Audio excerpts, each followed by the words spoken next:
ये एक स्त्री की कहानी है, ये एक उस लड़की की कहानी है, ये एक उस महिला की कहानी है जो एक अजीब सी खोज में निकल पड़ी है।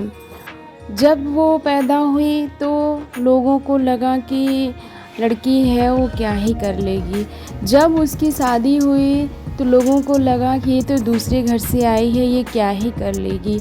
स्त्री एक ऐसे पथ पे चल पड़ी है, उस शांत रह के सब चीज़ें सुन के देख के बस वो एक ही चीज़ लेके चलती है कि आज नहीं कल सब ठीक हो जाएगा, सब ठीक हो जाएगा, आज नहीं कल। भूचाल के बाद जो एक पहले सन्नाटा पसरा रहता है ना, वैसे ही एक स्त्री के जीवन में होता है। एक वो ऐसी कहानी रचती है जिसकी कल्पना शायद कोई भी आम इंसान नहीं कर सकता है। वो एक ऐसी कल्पना में जी रही होती है जो शायद वो खुद भी नहीं जानती है कि ये कभी कंप्लीट होगा या नहीं होगा। वो अपने लिए, खुद के लिए एक ऐसा प्लेटफॉर्म तैयार करने का एक ऐसा फ़िल्म बना रही होती है जो कि वो केवल और केवल अपने सपनों में ही पूरा कर सकती है। ना उसे इज़्ज़त मिलने वाली है, ना उसे रिस्पेक्ट मिलने वाली है, ना उसे सामने से आके कोई ये पूछने वाला है कि आपको क्या है, आप क्यों दुखी हैं, आप क्यों अच्छे हैं, आप क्यों बुरे हैं, आपके जीवन का लक्ष्य क्या है, आप क्या करना चाहते हैं। जीवन जीना स्त्री के लिए एक, समझ लीजिए कि एक बहुत ही कठिन दौर के बराबर है। हर किसी के लिए ये लगता है कि स्त्री है, उसे घर में रह के कुछ करना तो है नहीं, घर के काम में क्या मेहनत है। सारे दिन वो सुबह से लेकर के शाम तक वो बस एक ही चीज़ लेके चलती है कि किस तरीके से वो अपने परिवार का विश्वास जीत सके, किस तरीके से परिवार वाले उसे रिस्पेक्ट दे सके, परिवार में क्या हो रहा है उसे भी बताया जाए, उसे भी वो स्थान दिया जाए जैसा कि वो मतलब लेना चाहती है। लेकिन वो कभी खुल के अपनी चीज़ें सामने नहीं रख पाती है। वो एक स्त्री ही हो सकती है।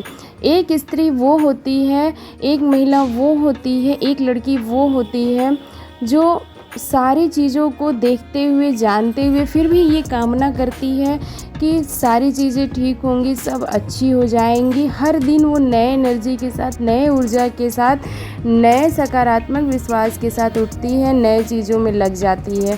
प्रतिदिन की तरह उसे उस दिन भी ये सुनने को मिलता है कि आखिर पूरे दिन तुमने किया ही क्या। ये वो स्त्री होती है जो सारी चीज़ें बर्दाश्त कर लेती है, सबकी बातें, सबकी भाषाएं वो बर्दाश्त कर लेती है। उसके दिल को इतने छेद किए जाते हैं, इतने छेद किए जाते हैं कि एक समय में उसके आंसू जो हैं वो पत्थर बन जाते हैं। महिला वो भी होती है जो सारी चीज़ें जानते हुए भी एक महिला की महिला दुश्मन बन जाती है, केवल इसलिए कि वो फ्रीडम, वो रिस्पेक्ट उसे नहीं मिले अपने जीवन में, तो वो कैसे किसी और को वो चीज़ लेने दे, कैसे किसी और को वो चीज़ मतलब प्राप्त करने दे, कैसे वो ये बात एक्सेप्ट कर ले कि उसके सामने वाले जो स्त्री है वो इतनी खुश कैसे हो सकती है, अपने जीवन में इतनी सफल कैसे हो सकती है। तो बस ये खुन्नस जो है एक महिला से निकालती है। तो एक स्त्री वो होती है, एक महिला वो होती है, एक लड़की वो होती है जो अपने माँ बाप के लिए सारी बातें दुनिया की सह जाती है, केवल इसलिए सह जाती है कि माँ बाप का नाक कटना नहीं चाहिए, माँ बाप का सर ऊंचा होना चाहिए। क्योंकि माँ बाप ने जो उसे विदा करते समय ये उससे बोला था कि बेटा कुछ भी होगा किसी का जवाब न देना, इस समाज में तुम हमारी नाक को बचाए रखना। लेकिन माँ बाप ने कभी ये नहीं सिखाया होता है कि बेटा तुम अपने आत्मसम्मान से कभी समझौता मत करना। तो एक स्त्री वो होती है, एक महिला और एक लड़की वो होती है जो सारी बातें सब कुछ जानते हुए भी अपनी चीज़ों को, अपनी आत्मसम्मान के लिए वो लड़ती हैं, केवल चुप रह के वो लड़ती है, सबकी बातें सुनती है, सबकी बातें देखती है। वो अपने मन में एक विश्वास जगा के रखती है कि नहीं, मैं कुछ अलग कर जाऊंगी और एक दिन इस दुनिया को मैं एक जवाब दे जाऊंगी। तो एक महिला वो होती है। नमस्कार दोस्तों, स्वागत करती हूँ आप सभी का अपने नए ब्लॉग में और अपने चैनल टीचर मॉम स्ट्रगल में।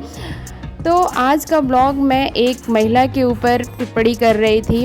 मैं बस इसलिए कर रही थी क्योंकि मुझे ऐसा लग रहा है कि मैं एक महिला हूँ, मैं एक स्त्री हूँ, तो आप लोगों को ये बात पता होनी चाहिए कि कुछ भी हो जाए फ्रेंड्स, अपने आत्मसम्मान से कभी आप लोग समझौता मत करिए, क्योंकि अगर आप एक बार समझौता करेंगे तो बाकी लोगों की हिम्मत जो है वो बढ़ती ही जाती है। मैं आपसे इतना कहना चाहती हूँ, कोई भी परीक्षा हो, कोई भी एग्ज़ाम हो, आप केवल इस तरीके से पास कर सकते हैं, अपने विश्वास के साथ पास कर सकते हैं। जो आपका धर्म है, कर्तव्य है, उसको आप निभाइए, पर एक हद तक निभाइए। जब आपको लगे कि नहीं आपका आत्मसम्मान छलनी हो रहा है, सारी चीज़ें आप छोड़ दीजिए। जो होना होगा होगा, जो करना होगा कर लिया जाएगा। तो ये है अगला दिन, और यहाँ पे मैं सुबह उठ गई थी 4:30 बजे के आसपास, तो मैं लगाने लगी थी झाड़ू, जैसा कि आप लोग देख रहे हैं।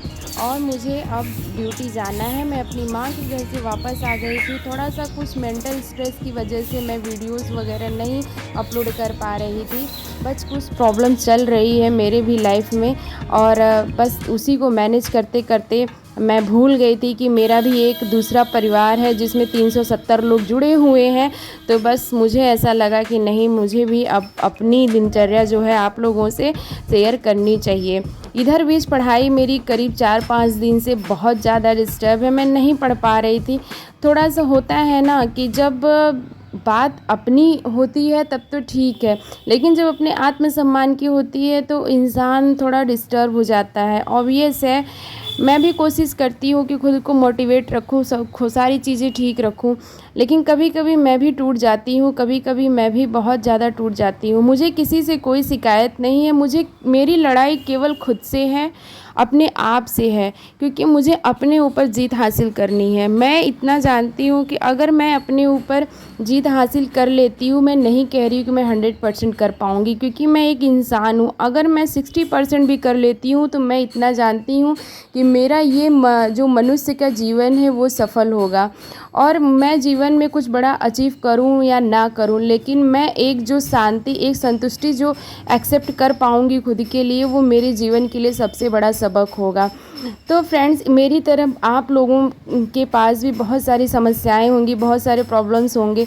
अगर जहाँ भी आपको लगे कि नहीं अब बहुत हो रहा है, अब बर्दाश्त नहीं हो रहा है, सारी चीज़ें आप छोड़ दीजिए, सारी चीज़ें छोड़ दीजिए, खुद को टाइम दीजिए, खुद को एकदम अकेला कर दीजिए। सोचने समझने का आप खुद के लिए समय निकालिए, और खुद की खुशी के लिए आप केवल इतना करिए कि अगर आपका मन नहीं कर रहा है कुछ करने का, कुछ भी नया कुछ करने का, या जो आप कर रहे हैं उसमें मन नहीं लग रहा है, कुछ समय के लिए सारी चीज़ों से दूरी बना लीजिए। और मैं ये नहीं कह रही हूँ कि आप डिप्रेशन में चले जाइए। हाँ, डिप्रेशन होती है, थोड़ा सा डिमोटिवेशन होता है, लेकिन जिस काम में आपको मज़ा आ रहा है ना, उस काम में आप कभी डिप्रेस हो ही नहीं सकते हैं। अगर आपको स्टडी में मज़ा आ रहा है तो आप कभी भी आप डिप्रेशन में जा ही नहीं सकते हैं। वो तो हम इंजॉयमेंट के लिए पढ़ रहे हैं ना। तो बस इतनी सी बात है। बात केवल ये नहीं है कि हम जीवन जी रहे हैं, हमारा लक्ष्य जीवन का केवल ये होना चाहिए कि पैसे कमाना, सफल होना। हमारा सबसे बड़ा लक्ष्य ये होना चाहिए कि हम खुद के ऊपर जीत कैसे हासिल करें। हम खासकर उस महिला की बात कर रहे हैं, वो महिला जो सारी चीज़ें मैनेज करते हुए भी कभी भी अपनों का विश्वास नहीं जीत पाती है, चाह कर भी। तो मैं उन महिलाओं को कहना चाहूँगी कि आपको किसी का विश्वास जीतने की ज़रूरत नहीं है। अगर आप ज़्यादा परेशान हैं तो सारी चीज़ें छोड़ दीजिए, सब भगवान के ऊपर छोड़ दीजिए, एक ना एक दिन सब अच्छा होगा। मैं इतना जानती हूँ कि जिन चीज़ों के पीछे आप ज़्यादा भागोगे, अपना आत्मसम्मान पीछे छोड़ करके अगर भागोगे, तो वो चीज़ें आपको शुरू से ही नकारती आई हैं, तो कभी आपको एक्सेप्ट करेंगी नहीं। तो यहाँ पे मैं आ गई थी स्कूल में, और मैं बहुत जल्दी आ गई थी, इस वजह से मैंने थोड़ा सा शूट कर लिया। और यहाँ पे मेरे बच्चे भी आ गए हैं, थोड़ा कम बच्चे आए हैं, लेकिन कोई बात नहीं, अभी स्कूल खुलने का केवल 2 ही दिन है। तो यहाँ पे मैं आज बच्चों से केवल और केवल एक्टिविटी कराऊंगी, और गर्मी की छुट्टियों के बारे में मैं बातें करूँगी। फ्रेंड्स, मैं आप लोगों से एक बात कहना चाहती हूँ कि मैं इतनी सारी चीज़ें एक साथ कैसे मैनेज करती हूँ। बहुत सारे लोग मुझे कमेंट में पूछे भी हैं कि कैसे आप खुद को मोटिवेट कर पाती हैं, हम लोग भी आपको देख के मोटिवेट होते हैं। तो मेरी मोटिवेशन का एक सबसे बड़ा जो एक तरीका है वो ये है, ये मेरे बच्चे। इनको मैं देखती हूँ इतनी गिरी हालत में में, इतनी गर्मी में भी ये इतने खुश, इतने संतुष्ट रहते हैं कि सारी चीज़ें वो भूल करके हर दिन वो कुछ नया सीखते हैं और हर दिन वो कुछ न कुछ मुझे नया सिखा के जाते हैं। ऐसा नहीं कि मैं एक टीचर हूँ तो मैं ही केवल इनको सिखाती हूँ। तो आज हमारे विद्यालय में मीटिंग हो रही थी, इन बच्चों के पेरेंट्स को बुलाया गया था केवल ये समझाने के लिए कि आप लोग रेगुलर अपने बच्चों को भेजिए और उनको अच्छे से भेजिए। आप अपना कर्तव्य उन बच्चों के प्रति निभाइए, जैसे उनकी साफ़ सफाई, बाकी सारी चीज़ें। यहाँ घर में आ गई थी, फिर मैं अपने बाबू के पास बैठ गई थी। मुझे दो ही चीज़ों से सबसे ज़्यादा खुशी मिलती है, एक अपने स्कूल के बच्चों से बात करने में, दूसरा मुझे अपने बाबू से बात करने में। मैं ये दो काम अगर करती हूँ तो मैं अपना सारा स्ट्रेस भूल जाती हूँ। यहाँ पर मैं चेंज नहीं की थी, मुझे स्टडी करना था तो इस वजह से मैं बैठ गई थी। थोड़ा सा मैं 1-2 घंटे स्टडी करूँगी, उसके बाद ही मैं आगे का जो प्रोसेस है वो करूँगी। फ्रेंड्स, मैं इसलिए स्टडी कर रही हूँ क्योंकि इधर 1 हफ्ते से बहुत ज़्यादा मैं डिस्टर्ब हूँ और इस वजह से मैं स्टडी कंटिन्यू नहीं कर पा रही थी। ये ऑब्वियस है, ये सबके साथ होता है, लेकिन इसके लिए हम अपना सारा चीज़ नहीं छोड़ सकते हैं, क्योंकि अगर हमने कोई लक्ष्य बनाया है तो उस लक्ष्य को पाने के लिए हमें हर दिन कुछ न कुछ प्रयास करना ही पड़ेगा। बस इसी मोटिवेशन के साथ मैं लगी रहती हूँ। मैं ये भी जानती हूँ कि कल को मैं सफल हूँ या ना हूँ, लेकिन मैं एक मलाल अपने जीवन में नहीं रखना चाहती है कि मैं नहीं रखना चाहती हूँ कि मैंने प्रयास नहीं किया, मैं बस खुद के लिए रह गई, मैं रो के रह गई या मैं दुखी हो के रह गई। तो मैं ज़िंदगी भर का ये मलाल नहीं रखना चाहती हूँ और बस इसीलिए मैं पढ़ाई कर रही हूँ। और यहाँ पे मैं करंट अफेयर पढ़ रही हूँ। मैंने बहुत सारी चीज़ें तो नहीं देखी हैं जीवन में, अभी मुझे बहुत कुछ सीखना है, लेकिन मैंने जितना भी इन 30 सालों में सीखा है, मैंने एक चीज़ ये जाना है कि अगर खुद के लिए आपको करना है ना, अगर आप खुद को खुश रखना चाहते हैं ना, तो आप दुनिया को इग्नोर करना सीखिए। यही एक ऐसा फंडा है जिससे आप स्ट्रेस में भी रह करके भी आप स्ट्रेस से बाहर आ सकते हैं।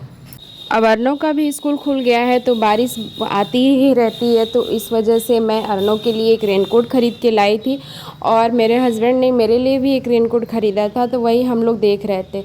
यहाँ पे मैं अर्नव को पढ़ाने के लिए बैठ गई थी और वो बैठ गया था, उसको मैं राइम्स जो है लर्न कराने लगी थी।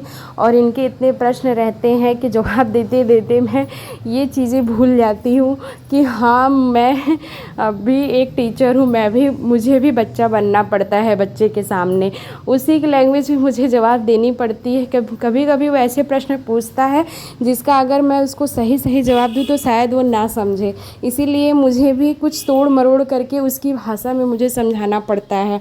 तो यहाँ पे बस वो बैठ गया था, वो सोच रहा था कि बस उसको मैं सारे राइम्स जो है उसके सुन लूँ, जो जो उसने याद कर रखे हैं वो बारी बारी मुझे सुना रहा था। और यहाँ पे मैं उसे ये बात भी समझाती रहती हूँ हमेशा कि देखो, किताबें मत फाड़ा करो, किताबें मत फेंका करो, लेकिन होता है ना कि बच्चों को कितना भी समझाओ तो उसने एक पेज इसमें से थोड़ा सा फाड़ दिया है। वही मैं उसको समझा रही थी तो उसका ये कहना था कि मम्मा मैंने तो देखा ही नहीं कि कैसे फटा है, और मैंने उसको बेवजह डांट दिया। बाद में मुझे पता चला कि वो मेरे हस्बैंड रख रहे थे और उनके हाथ से लग के वो फट गया था। तो कभी कभी हमें बच्चों पे भी भरोसा रखना चाहिए, हमेशा ये नहीं सोचना चाहिए कि बच्चे झूठ बोल रहे हैं, क्योंकि बच्चे मन के सच्चे होते हैं। ये बात आज अर्नव ने प्रूफ कर दी। तो बस अर्नव को स्टडी कराने के बाद मैं खुद भी अब पढ़ने जाऊंगी थोड़ी देर में। कुछ काम है, मुझे चाय वगैरह बनाना है, बनाने के बाद मैं बैठ जाऊंगी। मन मेरा भी काफ़ी उदास है, मन मेरा भी काफ़ी अकेला हो गया है, क्योंकि कुछ चीज़ें ऐसी होती हैं कि हम किसी से शेयर नहीं कर सकते हैं, ना हम उसका हल किसी से पूछ सकते हैं। वो अंदर ही अंदर केवल हम उस बात से उलझते रहते हैं और उसी चीज़ का हल अपने अंदर हम ढूंढते रहते हैं। जो भी हो जाए, खुद पे विश्वास मत खोइए। बस इसी मोटिवेशन के साथ मैं अपने इस ब्लॉग को यहीं पे ख़त्म करती हूँ। लगे रहिए, डटे रहिए, जब तक एग्ज़ाम को फोड़ ना डालिए, और हो सके तो जी जान लगा दीजिए अपना आत्मसम्मान बचाने के लिए, खुद को साबित करने के लिए। और चाहे जो हो जाए, एक दिन सब अच्छा होगा, ये सोच करके पढ़ाई करिए। Okay, take care, love you all of you.